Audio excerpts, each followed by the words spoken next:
Hey friends, glad I got to talk to you very briefly today. I'm glad you got to have a lot of fun at the water park. I heard some exciting things about you guys in the slides and different things, so good job being adventurous. All right, let's meet somebody new today. I think if I have this calculated correctly, then this guy here, who I hatched a little bit ago, should evolve into a Hitman top. So let's see if we're right about that, okay? What am I doing? Let's see if I'm right. This is Tyrogue. Hopefully he's going to become Hitman top. There he is. Somebody new.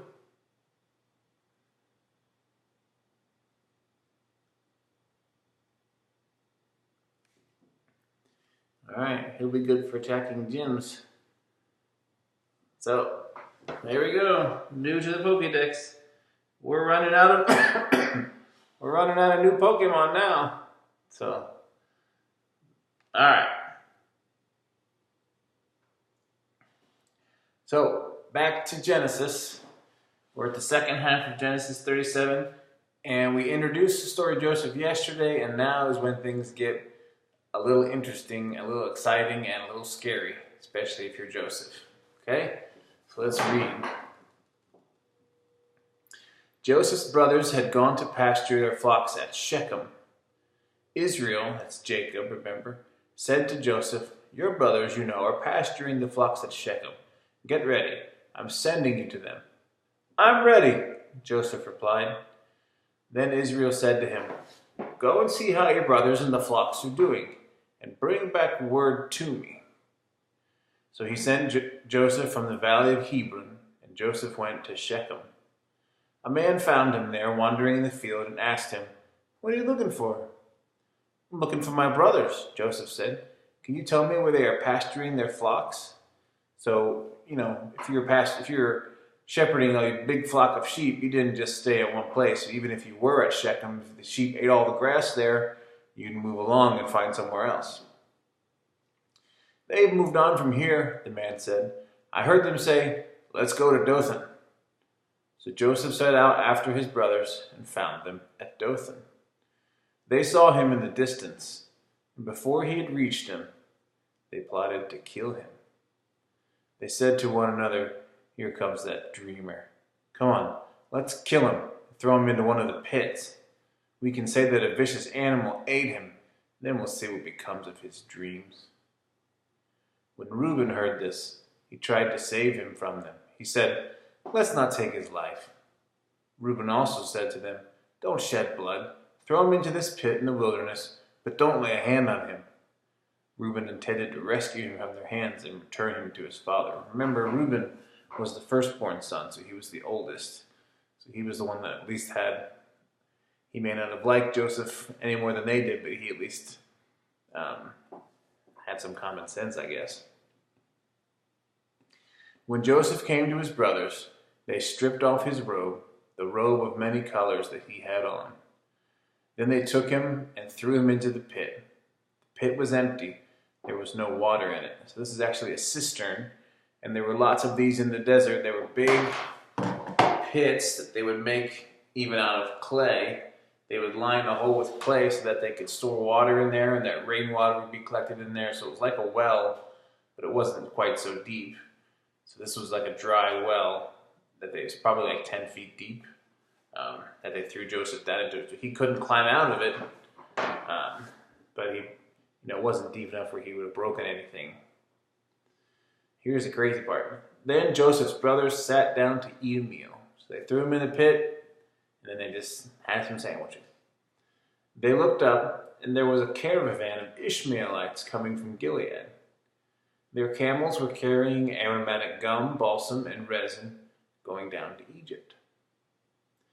Then Judah said to his brothers, "What do we gain if we kill our brother and cover up his blood? Come, let's sell him to the Ishmaelites and not lay a hand on him, for he is our brother. our own flesh." And they agreed. When the Midianite traders passed by, his brothers pulled Joseph out of the pit and sold him for 20 pieces of silver to the Ishmaelites, who took Joseph to Egypt. 20 pieces of silver was the common price in those days for a slave. So this was their brother. This was their father's son, their own flesh and blood. But because they were so tired of the way their father treated Joseph better than the rest of them, and tired of the way that Joseph kept bragging about things, and because they were wicked, and this is something that was pretty evil that they did, they decided to sell him as a slave and send him away to Egypt. Now, here's something interesting.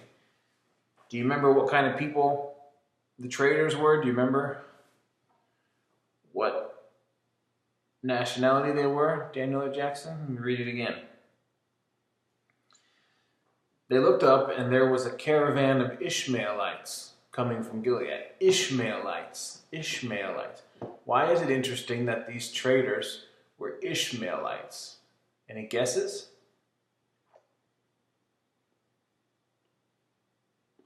Well,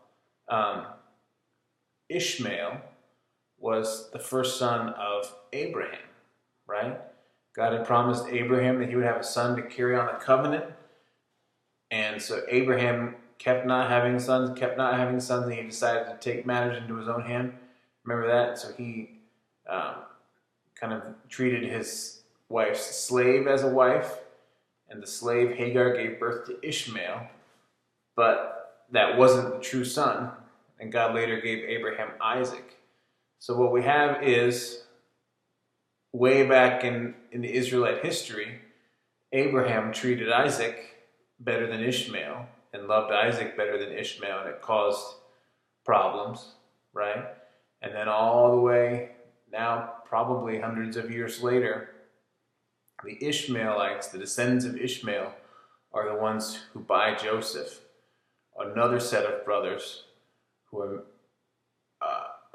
another son who was treated favorably and is now cast out. So anyway, it's interesting. It's interesting that the Ishmaelites are the one that take Joseph into Egypt. All right, enough of that. Where were we? Verse 29, when Reuben returned to the pit and saw that Joseph was not there, he tore his clothes. He went back to his brothers and said, "The boy is gone. What am I going to do?" So he didn't know about this whole selling thing. He was already going back to try to rescue Joseph. So they took Joseph's robe, slaughtered a young goat, and dipped the robe in its blood.